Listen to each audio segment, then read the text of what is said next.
Today we're at a CBI organised Meet the MPs session, which is taking place at Chester Zoo's Lecture Theatre, with over 60 or 70 local businesses attending. The event itself has taken place under Chatham House rules, which means unfortunately we haven't been able to film the event. However, there's been a lively debate and nuclear has been on the agenda. Can you tell me your views on nuclear in the northwest and particularly on your constituency?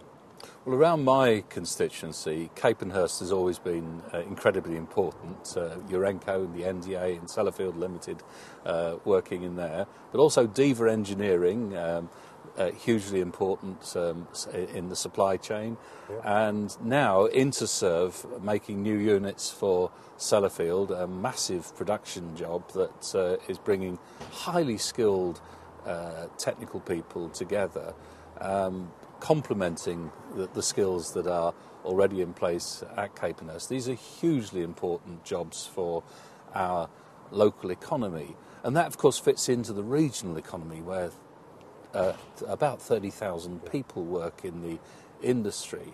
And it isn't just about jobs, of course, it's about ensuring that we have a low carbon future to our power supply for the whole of the nation.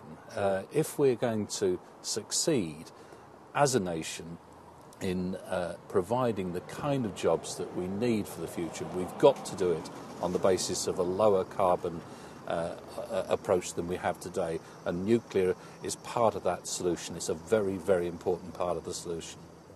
How important do you think nuclear energy will be to the sustainability of energy supply in the UK, and how do you think it will help us achieve carbon reduction targets?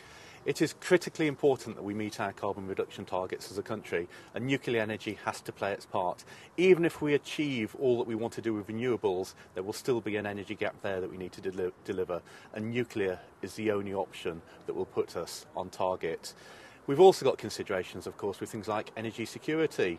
We're reliant on gas, we're reliant on the pipelines and the connections to the continent. If we have new nuclear power in the UK, we'll have secure, available, clean energy produced, and that's what we've got to try and achieve. I know that there's been a lot of success with Westinghouse at the moment with China. Can you tell me a little bit about that? Absolutely. It's really important, first of all, to hear the cross-party support that we're getting now for nuclear new build in this country.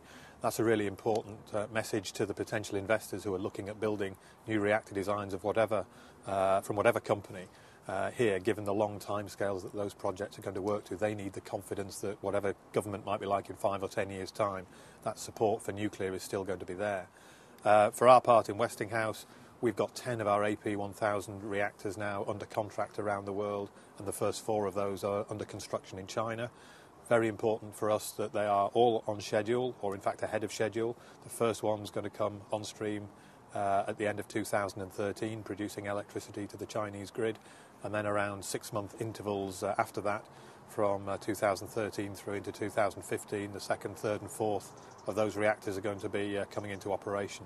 And that's giving our potential investors in the UK the confidence that when we bring that project here, we'll be able to build those plants to time and to cost for our customers in this country. We'll be going to the US first.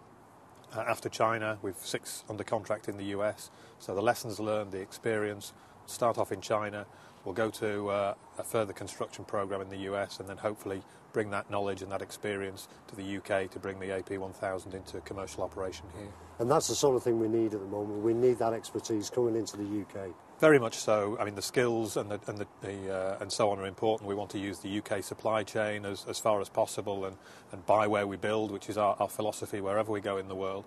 But equally, sprinkled in among that UK indigenous workforce has to be people who've got the lessons and the experience and the track record of been there, done that on the projects in China and the US. So this could be a great success story for another UK branch of an international company. Absolutely. All of the big players are international companies in one way and another. And the important thing is that companies like Westinghouse have got a strong UK footprint. We're using UK workers and our UK supply chain as far as possible to bring the economic benefit here of a standard international design that's got a pedigree elsewhere in the world.